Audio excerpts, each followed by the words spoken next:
नमस्कार बंधुरा आमिष पेले निरामिष परिवारे आपनादेर सबाइके स्वागत जानिये आबारो एकटा नतुन रेसिपि निये हाजिर हये गेलाम। चाल कुमड़ोर कोफ्ताकारी आमी जेभाবে বানাচ্ছি সেইভাবে যদি আপনারা এই কোফতাকারিটা বানান দেখবেন চাল কুমড়ো বাচ্চারা হাসি মুখে খেয়ে নিচ্ছে। কিন্তু অনেক সময় চাল কুমড়ো এমনি ভাবে রান্না করলে বাচ্চারা খেতে চায় না, বা যে কোনো নিরামিষ দিনেও আপনারা কি রান্না করব ভেবে পান না। সেজন্য আমি এটা কচি চাল কুমড়ো নিয়ে নিয়েছি। চাল কুমড়োটা আমার গাছে, সেটা খোসা ছাড়িয়ে ছোট ছোট টুকরো করে ধুয়ে নিয়েছি। তারপরে এটা আমি গ্রেটারের সাহায্যে মিহি করে গ্রেট করে নেব। এটা অবশ্যই গ্রেটারের সাহায্যে মিহি করে গ্রেট করে নেবেন, তাহলে যখন কোফতাগুলো বানানো হবে তখন মুখে দিলেই মিলিয়ে যাবে। আর এই রেসিপিটা একবার বানালে দেখবেন বারবার বানাতে ইচ্ছা করছে। সমস্ত চাল কুমড়োটা এইভাবে গ্রেট করে নিয়ে তারপরে এটা আমি 10 মিনিটের জন্য লবণ মাখিয়ে রেখে দেব। তারপরে ওদের জল বেরোবে, জলটা ফেলে দেবো ছেঁকে। আর এখানে নিয়েছি ডাল, এটা মটর ডাল আছে, 2 ঘন্টা 3 ঘন্টা ভেজানো ছিল। হাফ ইঞ্চি আদা, 2টো কাঁচা লঙ্কা, এটা আমি অল্প জল দিয়ে বেটে নেব। চাল কুমড়োটা যেহেতু লবণ মাখানো ছিল সেই জন্য অনেকটাই জল বেরোবে। আর চাল কুমড়োয় প্রচুর পরিমাণে জল থাকে, আপনি যদি লবণটা নাও মাখিয়ে রাখেন তাহলে দেখবেন একটু হলেও জল বেরোচ্ছে। জলটা এইভাবে চেপে চেপে বের করে দিয়ে হাতের সাহায্যে একটা বাটিতে তুলে নেব। এই জলটা অবশ্যই ফেলে দেবেন, জলটা থাকলে অনেকে বুনো বুনো গন্ধের জন্য খেতে চায় না। আর আমি যে রেসিপিটা বানাচ্ছি এই রেসিপিটা থাকলে দেখবেন যে কোনো নিরামিষ দিনে আর কোনো কিছুই লাগছে না। এই রেসিপিটা আপনারা গরম ভাত, রুটি, পরোটা সবকিছুর সঙ্গেই খেতে পারবেন। আর একবার বানালে বারবার বানাতে ইচ্ছা করবে। চাল কুমড়োটা একটা বড় পাত্রে নিয়ে নিয়েছি, তাতে 1 চামচ দিয়ে দিলাম নারকেল কোড়া, হাফ চামচ দিলাম গরম মশলা গুঁড়ো, হাফ চামচ দিলাম চিনি, স্বাদ মতন লবণ, লবণটা আগে দিয়েছিলাম সেই পরিমাণ বুঝে দেবেন। সামান্য একটু হিং দিলাম, যেহেতু নিরামিষ রান্না।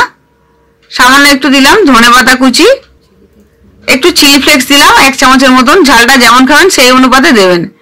1 চামচ দিলাম বেসন, আর যে ডাল বাটাটা বেটে রেখেছিলাম সেই ডাল বাটাটা দিয়ে দিলাম। এবার সমস্ত মিশ্রণের সঙ্গে চাল কুমড়োটা ভালোভাবে মিশিয়ে নিয়ে এই ডাল বাটা, বেসন বা মশলার সঙ্গে ভালো করে মাখিয়ে নিতে হবে। যদি দেখেন যে ভালো করে হাতের সাহায্যে বেশি মুঠো বাঁধছে না, তাহলে আরো একটু বেসন নিয়ে নেবেন। আমার আরো 1 চামচ বেসন লাগবে। 1 চামচ বেসন আগে দিয়েছি, আরো 1 টেবিল চামচ বেসন আমি দিয়ে দিলাম। এটা দেওয়ার জন্য বাঁধনটা খুব ভালো হবে, যখন কোফতাকারিটা হবে খুলে খুলে যাবে না। আর এইভাবে ভালো করে মাখিয়ে মিশিয়ে নিতে হবে, যাতে কোনো জায়গায় কোনো দানা না হয়ে থাকে, সব জায়গায় যেন সমানভাবে মিশে যায়। এটা 10 মিনিট পরে আমি কোফতাগুলো বানাবো। 10 মিনিট এইভাবে মাখিয়ে রেখে দেবো মশলাটা। 10 মিনিট পরে চলে এলাম। 10 মিনিট পরে এটা আমি এবার আরো একবার মাখিয়ে নিয়ে এটা আমি ছোট ছোট গোল আকারে কোফতা বানিয়ে নেব। আমি এগুলো গোল গোল করে বানাচ্ছি, আপনারা ইচ্ছে হলে লম্বা লম্বা করেও বানাতে পারেন। এভাবে যদি বানিয়ে নিয়ে করেন দেখবেন সময়টাও কম লাগছে, আর বানানোর সময় বেশি ঝামেলা হবে না। আমি এইভাবে গোল গোল করে বানিয়ে নিয়ে একটু চ্যাপটা চ্যাপটা বানিয়ে নেব। আর রান্নাটা আমি সরষের তেলে করব। আমি রান্নাটা উনুনে করব, সেজন্য উনুনে আমি কড়া চাপিয়ে দিয়েছি।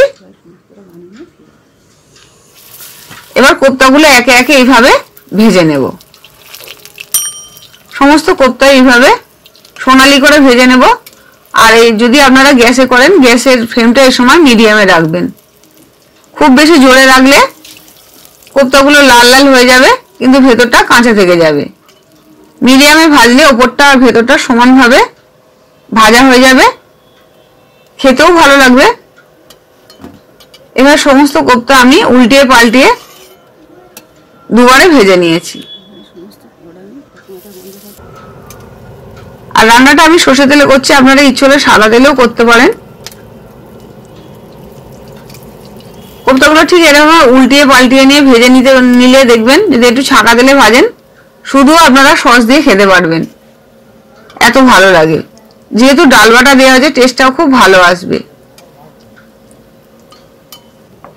আমি তো এই কোফতাগুলো মাঝে মাঝে খুব ভালো করে ছাঁকা তেলে ভেজে ডালের সঙ্গেও দুপুরবেলা মাঝে মাঝে পরিবেশন করি। কোফতাগুলো তুলে নিয়ে ওই তেলের মধ্যে হাফ চামচ গোটা জিরে, একটা তেজপাতা ছিঁড়ে দিয়েছি, একটা শুকনো লঙ্কা দিয়েছি, আর গোটা গরম মশলা দিয়েছি, দারচিনি, এলাচ, লবঙ্গ। তারপর সামান্য একটু হিং দিয়ে দিলাম। যেহেতু এটা নিরামিষ ভাবে করছি সেই জন্য সামান্য একটু হিং দিয়েছি। আর এতে আমি একটা ক্যাপসিকামের অর্ধেক দিয়ে দিলাম, আর আরো একটা সিক্রেট জিনিস দিলাম এর মধ্যে রান্নাটা মাখো মাখো হওয়ার জন্য। ঠিকই ধরেছেন, বাঁধাকপি। 1 মুঠো মতন বাঁধাকপি কুচি দিয়ে দিয়েছি, যাতে রেসিপিটা একটু ঘন ঘন হয়, মাখো মাখো হয়। যেহেতু এতে কোনো প্রকার কাজু বাদাম বা পোস্ত বাটা কোনো কিছু পড়বে না, কিন্তু যদি বাঁধাকপির কুচিটা দেন তাহলে ভাজা হয়ে গিয়ে গ্রেভিটা খুব ভালো ঘন ঘন হবে। বাঁধাকপি আর ক্যাপসিকামটা একটু ভাজা হয়ে গেলে একটা টমেটো কুচি দিয়ে দিলাম, সামান্য একটু চিনি আর লবণ দিয়ে ভালো করে কষিয়ে নেব। লবণটা দিয়ে ভালো করে কষিয়ে নিলে টমেটোটা খুব ভালোভাবে তাড়াতাড়ি ভাজা ভাজা হয়ে যায়। টমেটোটা অবশ্যই একটু ভেজে ভেজে নেবেন।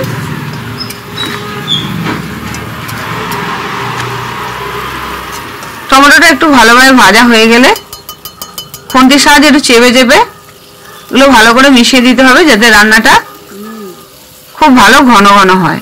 টমেটো বেশি চেয়ে থাকলে রান্নাটা চেয়ে চেয়ে থাকবে, ভালো লাগবে না। কিন্তু টমেটো যদি ভালোভাবে পেস্ট হয়ে যায় তাহলে রান্নার মিশ্রণে খুব ভালো হয়।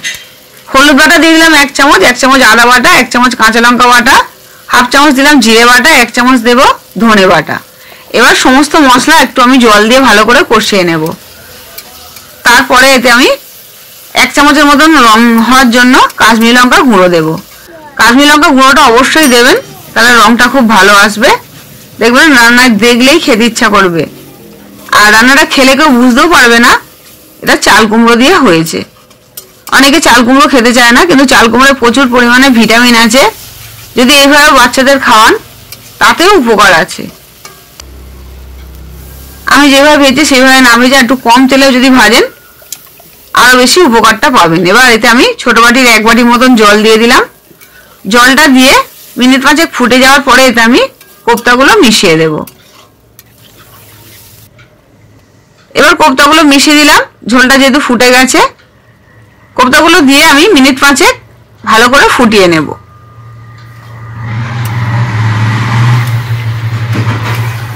মিনিট 5 ফুটিয়ে নিয়েছি। এবার এতে আমি 1 মুঠো দেব ধনেপাতা কুচি, 1 চামচ ঘি দেব, আর হাফ চামচের মতন গরম মশলা গুঁড়ো দিয়ে রান্নাটা আমি নামিয়ে নেব। এটা মিনিট 5 পরে গরম ভাত দিয়ে পরিবেশন করব। ঝোলটা অবশ্যই এরকম রাখবেন, না হলে আরো শুকনো হয়ে যাবে। বড়গুলো দেখুন কত ঝোল টেনে নিয়েছে, পুরো ঝোল টেনে নিয়েছে। আপনারা ইচ্ছে হলে যদি একটু ঝোল ঝোল খান তাহলে জলটা আরো একটু বেশি দেবেন। কোপ্তাগুলো খুব ভালো রস টেনেছে, খেতেও যেমন সুস্বাদু হয়েছে, দেখতেও তেমনি সুস্বাদু হয়েছে। এই রেসিপিটা থাকলে দেখবেন আর অন্য কোনো কিছুই লাগছে না। যে কোনো নিরামিষ দিনে অবশ্যই বানাবেন, আর আমার কমেন্ট করে জানাবেন। ভালো লাগলে লাইক শেয়ার করবেন। আবার ফিরে আসবো এরকম নতুন রেসিপি নিয়ে। সুস্থ থাকবেন, ভালো থাকবেন, নমস্কার।